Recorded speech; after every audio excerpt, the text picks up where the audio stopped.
Welcome to Wellness Your Way. I'm your host, Megan Lyons, and I've helped thousands of people find their own way to wellness. Wellness Your Way is an extension of that work, aimed to help you find your unique path to feeling your very best. Each week, we'll go through tactical strategies you can use to improve your health, happiness, and quality of life. So grab a mug of tea or lace up your walking shoes. We're about to dive in.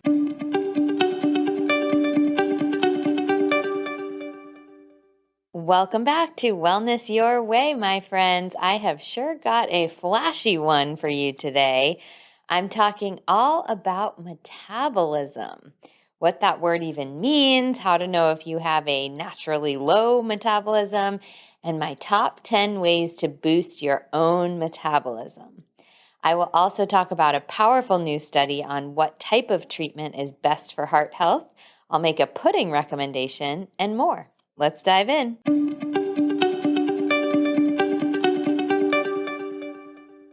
In health news you can use today, I am talking all about a study presented at EuroHeartCare, which is an online scientific congress of the European Society of Cardiology. That's a mouthful, in June 2021. It's a fascinating look at a well-rounded type of treatment that improves heart health, mental health, weight loss, and so much more. And this was a 10-week program where participants had their baseline health measurements taken, and then they were taken through a goal-setting exercise, and they set their own goals for the program. So if you've been my one-to-one client before, this will sound familiar. I never thrust goals upon people. I never tell them what their main focus should be or when they should achieve this or how they should achieve this. I ask them to set the goals themselves, even though they're paying me as a coach. And there is science behind why this works. So after they set these goals for themselves, they were given health education, but they were not given lists of foods they could and couldn't eat or rigid diet plans or anything like that, which again sounds super familiar. And then these participants attended a nutrition education session each week for 8 weeks where they talked about goal setting, exercise, nutrition, and overall health. They used activity trackers like Fitbits or things like that. They didn't give a brand name in the study write-up. And they used food diaries that were aimed to help them identify triggers for emotional eating. So, hello, weekly sessions, no could or couldn't lists, no rigid diet plans, emotional eating triggers, education, all of this stuff. I was seriously wondering if they copied my Lion's Share programming while reading the write-up to this study, but they didn't. And anyway, the results they experienced were astounding. They had reduction in body weight and BMI, increased physical activity levels, reduced depression and anxiety, incidence and severity for depression and anxiety. They lowered their total cholesterol, their LDL, their blood pressure. They increased their time spent in their target blood sugar range, like such amazing results. And I think this goes to show that a well-rounded holistic program is the best for triggering meaningful, well-rounded change. It's not just about weight loss or just about LDL or anything like that. Health metrics go hand in hand when we address the root causes, which are often emotional issues and personal goal setting, things like that. And just like in my program, the changes that they experienced in 10 weeks were not dramatic. So these participants didn't lose 50 pounds in 10 weeks or anything like that. Most, in fact, lost what many would consider an underwhelming amount of weight, around 5 pounds. Of course, the results varied based on the person. But this doesn't seem like a ton for 10 weeks. Now, I would say when change is made sustainably, this change will last. So these participants in the study, and I can definitely corroborate from my experience with my coaching clients, they reported being happier. They reported being more empowered about making the change. They reported more likelihood of sticking with it over the long term. That's what I'm all about. And that's what I think this study is proving. And I am certainly not reading about this study or telling you about this study in order to just toot my own horn, because frankly, I am, depending on when you listen to this, either full with clients or have a waiting list, or maybe have a spot open or two. But I am very much not using this as an advertisement for my one-on-one coaching programs. I'm just imploring you, begging you, that if you're about to go on a health journey, be sure that you're looking for a well-rounded approach. Be sure if you're looking for a practitioner or a program to help you out, that it's not a rigid one-size-fits-all kind of solution. Be sure that someone's helping you uncover your emotional issues behind food and health. Be sure that you have support regularly throughout the program. These whole body, whole mind, whole spirit, well-rounded type programs truly, truly do, and study after study show the best and longest lasting results. So I will post a link to the write-up on this study if you're interested, and I hope you use it as motivation to tackle your own health goals in a holistic fashion.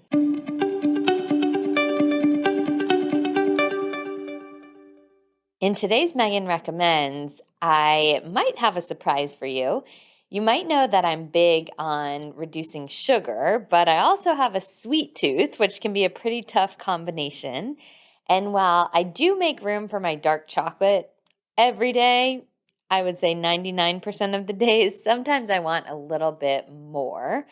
And a few weeks ago, I had a random craving for pudding, which is not really something that I used to eat regularly. So I'm not sure where this craving came from, but I started researching different healthier pudding options, and I stumbled across a brand called Simply Delish, which is a sugar-free, gluten-free, and vegan instant pudding. It is made from potato starch, erythritol. Erythritol is a sugar alcohol, which I'm okay with in moderation. They can cause gut issues and bloating and things like that if eaten in excess, but they don't cause a blood sugar spike. They don't cause detrimental effects like sugar, and they also don't cause detrimental long-term health effects like artificial sweeteners. So I'm okay with erythritol or other sugar alcohols in moderation. Then the other ingredients were cocoa, stevia, and vanilla. It does have some emulsifiers, and it doesn't list specifically what emulsifiers it uses. But aside from those, this ingredient list is pretty great for pudding. And the emulsifiers, I am just looking on the optimistic side of things and saying they're probably just fine. This has 30 calories per serving, and it's ready in 10 minutes. And I think it's really tasty, honestly. I've made it with unsweetened flax milk, and I've made it with unsweetened almond milk, and they're both great. So if you're in the market for a sugar-free pudding as a fun summer treat, head to the link in the show notes and check it out.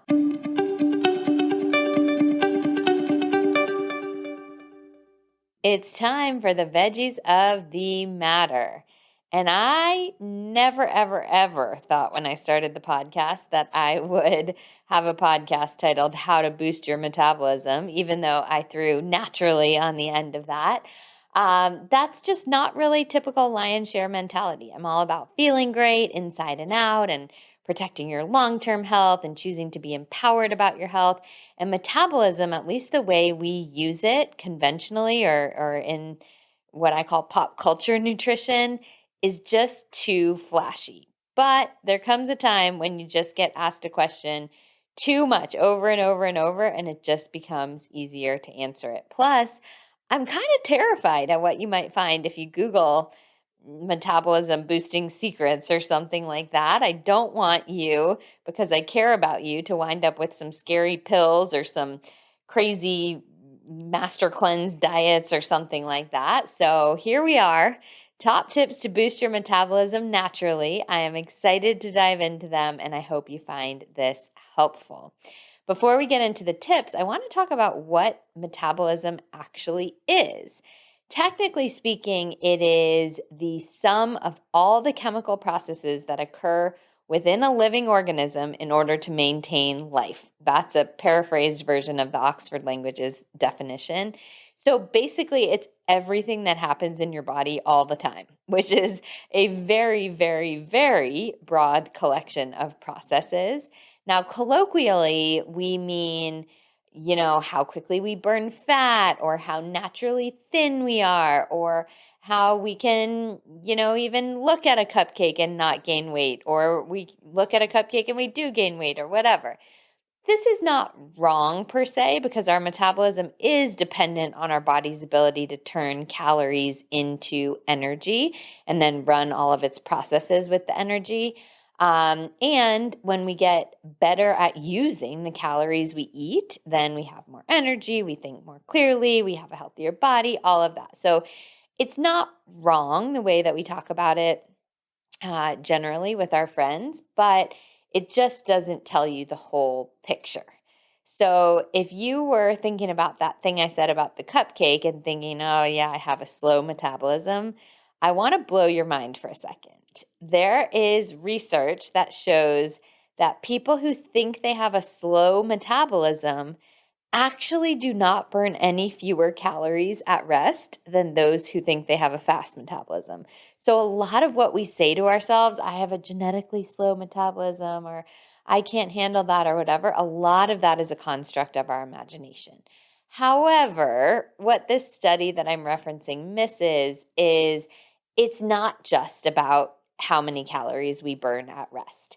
That is about 60% of our total metabolism, how many calories we would burn if we just lay in bed. And that part doesn't differ very much, which is what we learned from this study. But there are giant differences in, for example, the blood sugar impact, or the blood sugar spikes that we have from given foods. So I might eat a food and I have high cortisol, a stress hormone, or I have hormonal imbalance, or I have insulin resistance or something like that. And then I have a more high blood sugar spike after the same meal than a friend might have. And in that instance, then not only will I have higher insulin secretion, which will lead me to store more fat, but I will also have more cravings after because my blood sugar is going to come crashing down the other side. Lots of things do impact the way that we deal with food differently from the person next to us. So even though our metabolisms are pretty similar in terms of the amount of calories we each burn at rest, we do have differences in the way that we react to foods. So there is benefit in some of these tips, or in hopefully all of these tips that I'm about to give you in terms of boosting your metabolism. And you can experience a better body composition or feel better about the way your body looks if you include some of these tips. Now, I want to point out, of course, that this is not just about body composition. I just don't like putting all of the focus there. So other things that would happen if we have a slow metabolism, we might have energy slumps and fatigue. We might have cold body temperature. We might have dry, brittle, thin hair, nails, skin. We might have low libido, irregular periods, bloating, constipation, weak immune system, brain fog. So many different things can happen with low metabolism. So even though I know when you hear the word low metabolism, or the words low metabolism, slow metabolism, you think just about the way your body looks, I want you to think about the benefits of boosting your metabolism as so much more. It truly is about feeling your best, and that is something I can get behind. So now let's dive into these tips. Top 10 tips to boost your metabolism naturally. Number 1 is to eat adequate protein. So we use energy when we're digesting food. And when we eat fat, we use about 5% of the calories we ingest to burn that food. When we eat carbohydrates, we use 5 to 15% of those calories from carbohydrates just to burn them and process them. But when we eat protein, we use 20 to 30% of those calories. So we're using up a lot of the calories just in digesting protein, which means that we're absorbing a lot fewer of those. So in terms of boosting your metabolism, the way we think about it, eating more protein is going to help a lot. Now, you might have heard the protein episode a few months ago, so I encourage you to go back and listen to that one. I will link that episode in the show notes, and then I will also link a blog post from this week where I'm talking about all these 10 tips of metabolism, and any studies I reference, any links I reference in today's podcast episode will all be in that blog post. So just head on over to the blog post. You can get any resources that I mentioned today right there. Tip number 2 would be to reduce sugar and artificial sweeteners. So most of us already know that sugar isn't our metabolism's best friend, but we tend to kind of think that artificial sweeteners get a free pass on metabolism.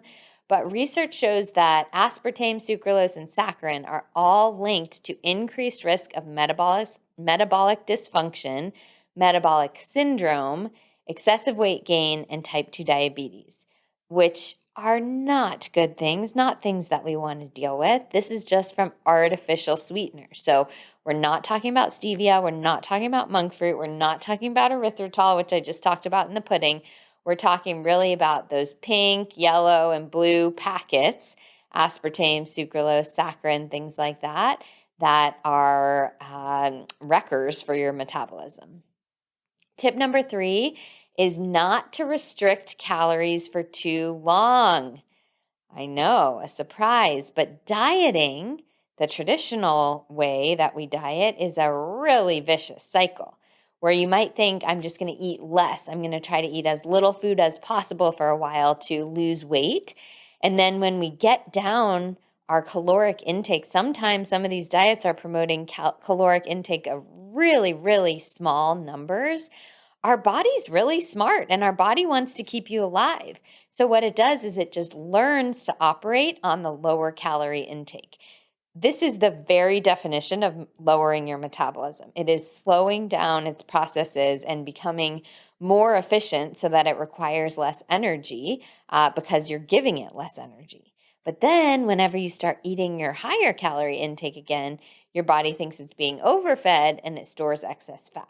So then you might scale back further and the cycle continues. This is why yo-yo dieting and excessive dieting leads to dramatic metabolic slowdown over time. And this is why I encourage my clients to focus on quality over a specific calorie number. Because I promise you, a slightly higher calorie intake full of lean proteins and vegetables and moderate healthy fats, and if you want some fruits or grains or beans, things like that, it is so much better for your satiety, which is how full you feel, for your health, for sustained weight loss, than a lower calorie intake of low quality food would be. The higher calorie, higher quality is better for sustained weight loss than lower calorie, lower quality, because it does not result in your metabolism slowing down. You may very well be able to lose weight off of 1,000 calories per day of Twinkies or Doritos or McDonald's or whatever, but you're going to tank your metabolism and you're going to encounter a lot of serious health issues in the longer term. So to keep your metabolism revving, do not restrict calories for too long. Now, the next tip, tip number 4, might seem to fly in the face of that one, but don't worry, I'll explain. It's try intermittent fasting. So I just said not to dramatically lower your calorie intake, but I do not think that intermittent fasting done correctly means dramatically lowering your calorie intake. What it means is just compressing the window in which you eat, allowing for a longer time for fasting during the day, letting your body rest, letting your body turn on its metabolic processes that help you burn fat, and really creating a hormonal shift that happens when we're fasting that revs up your metabolism. So this is what I recommend for intermittent fasting is starting with a 12-hour window. So that means if you finish dinner at 8 p.m., you would not eat again till 8 a.m., which doesn't sound dramatic, and hopefully it's not dramatic. Many people can incorporate this fairly easily. But on the other hand, many of us are having a snack right before we go to bed, and then we're putting sugar in our coffee first thing in the morning. So the 12-hour fast, even though it seems simple, is not as simple as it seems for many people. So again, I will link to the intermittent fasting episode that we did here. And there are more links in the blog post because intermittent fasting is not for everyone. So before you try it, head over to either the podcast episode or the blog post there and check out and make sure that you don't have anything that is contraindicated for fasting. Tip number 5 is to enjoy some coffee, which I know is going to be a tip that many of you like. Coffee actually helps with satiety. So it increases two hormones, adiponectin and CCK, which are satiety hormones. It can help us burn fat. It can help us preserve muscle. There are many benefits of coffee in moderation. And I will always recommend the Four Sigmatic mushroom coffees, which if you go to Four Sigmatic website, you can use code LYONS, LYONS, for 10% off.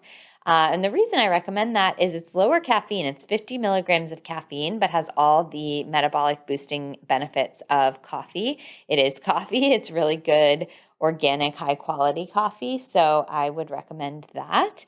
But whatever coffee you drink, as long as it's high quality and it's not interfering with your sleep, that can have some metabolic benefit. Tip number 6 is to be neat. And I'm not talking here about a tidy office, although that probably doesn't hurt. NEAT, N-E-A-T, stands for non-exercise activity thermogenesis. Basically, this is all the calories you burn from activity that's not in your dedicated exercise session that day. So if we think about all the calories you burn in the day, about 60% of this is your basal metabolic rate. I mentioned that before.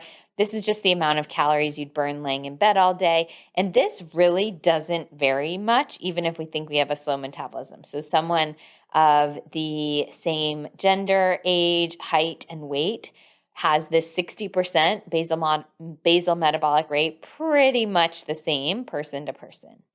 So that we can't really touch, we can't really alter. Now, 10% of your total calorie burn is from what's called the thermic effect of food. This is how much energy you spend digesting. And so this is where we talked about protein. And when we eat more protein, we will be better able or we have an increased calorie burn just from digestion. So we can impact that 10% with protein. And then the remaining 30%, this comes from physical activity. And we think of this as exercise, but actually most of this is determined by NEAT, which is that non-exercise activity thermogenesis. This is because people are exercising, even those of us who are super consistent, maybe 30 minutes, maybe an hour a day, and then we sleep as well. So we have like 14 to 16 extra hours to increase our metabolism. If you're standing, if you're going for 5-minute walks, if you're including 10 push-ups between calls, if you are running up and down the stairs a few times, if you're just like jittering your legs during a meeting or twiddling your thumbs or doing something like that, these little things actually add up. In fact, there's a study that shows that standing for an afternoon at work has increased benefit of 174 calories for the average male. So probably a little less for the average female, but that's a lot. We can really impact our metabolism a lot just by being more active, standing, things like that through the day. So I'm standing while I'm recording this podcast. I always am. I'm standing. Depending on how many client calls, if I have, let's say, 10 client calls during a day, I will stand for 5, sit for 5. If I have fewer than that, I might stand for a higher portion. I'm not standing 100% of the day because it's actually good to give your body a little rest and move around and not stay in a static position. But I am standing regularly throughout the day. Tip number 7 is to build more muscle. So this is done primarily via strength training. And each additional pound of muscle on your body burns 6 calories per day at rest, which doesn't sound like a lot, but if you could add 5 pounds of muscle and keep it on for a year, which is pretty hard to do, let's be honest, adding 5 pounds of muscle is hard. But let's just say you did, you'd burn automatically an additional 3 pounds of fat every year without even doing a thing. No difference in the way you eat or exercise or anything, just that extra muscle on your body burns an additional 3 pounds of fat per year. So strength training is really great for your metabolism, which is a reason to do it. One more reason in addition to all the other health reasons to do strength training. Tip number 8 is to drink plenty of water. There's a study that showed that drinking 17 ounces of water boosted the metabolic rate of participants by 30%, which is pretty high. I mean, that's a significant benefit. So being dehydrated to being adequately hydrated increases metabolic rate by 30% just for a short period of time after that consumption of water. But this resulted for the people who drank 6 cups of water per day. This led to or leads to an increased metabolic rate that results in 5-pound fat loss over the course of a year. So it really is important for our metabolism in addition to our overall health to stay hydrated. Tip number 9 is to get plenty of sleep. Sleep is just so important for overall health, and it's a key player in your metabolism as well.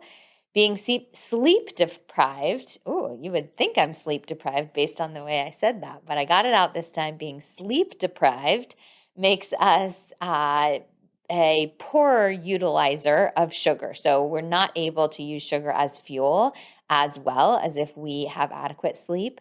It reduces our appetite control. It increases cortisol, a stress hormone. All kinds of negative things happen when we're sleep deprived. So to boost your metabolism, get plenty of sleep. And then finally, tip number 10 is to enjoy some metabolic superfoods. Now, there is no magic metabolism boosting superfood on the planet that if you just eat it once a day, you lose 10 pounds overnight or anything like that. These are all very small benefits, but the very small benefits do and can add up. So I'm going to mention 4 superfoods here. Green tea is one, in addition to coffee, which I recommended before. Studies show that green tea can increase metabolism by 4 to 5%. Apple cider vinegar has so many benefits for digestion and cravings and heart health and all kinds of things, but it has a potential boost to metabolism as well. Cayenne pepper improves our ability to burn fat. And there are all kinds of different studies, the least enticing of which say that the benefit adds up to about 1 pound per year, which is truly not worth putting cayenne pepper on your food once a day if you don't like it. But some studies would show a little bit more benefit. Let's just say if you like cayenne pepper, if you like a kick in your food, then have a pat on your back by knowing that you're boosting your metabolism a bit there. And then last one, which I'm totally using as an excuse, is chocolate. I admit I'm totally stretching here, but you know what? I will do anything to include chocolate in a healthy food list. And there is a great study that showed that 40 grams of dark chocolate per day, which is about 1.5 ounces, improved the metabolism of human subjects, particularly those who are more prone to stress. So sign me up. If I had to choose between green tea, apple cider vinegar, cayenne pepper, and chocolate, all of which I do consume, but you know I'm going to choose the chocolate first. All right, those are your 10 tips to boost your metabolism. I hope you enjoyed them. I can't wait to hear which ones you try.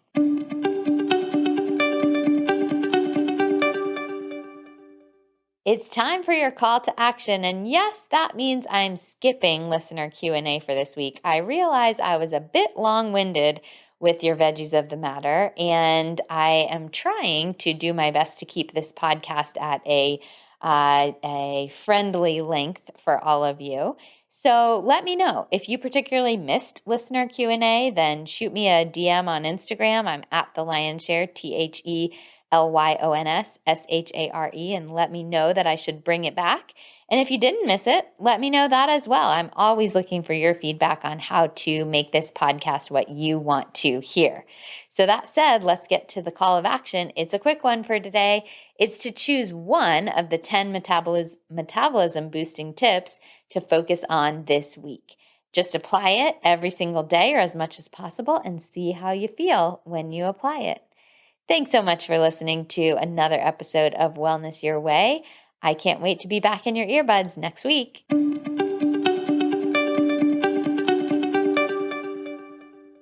Thanks for listening to another episode of Wellness Your Way with Megan Lyons.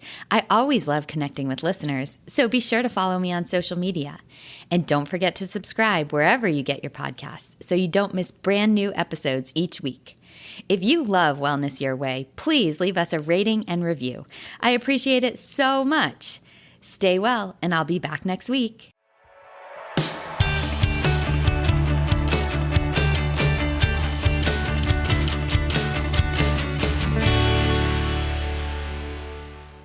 The Wellness Your Way podcast is provided for information only and should not be misconstrued as medical advice.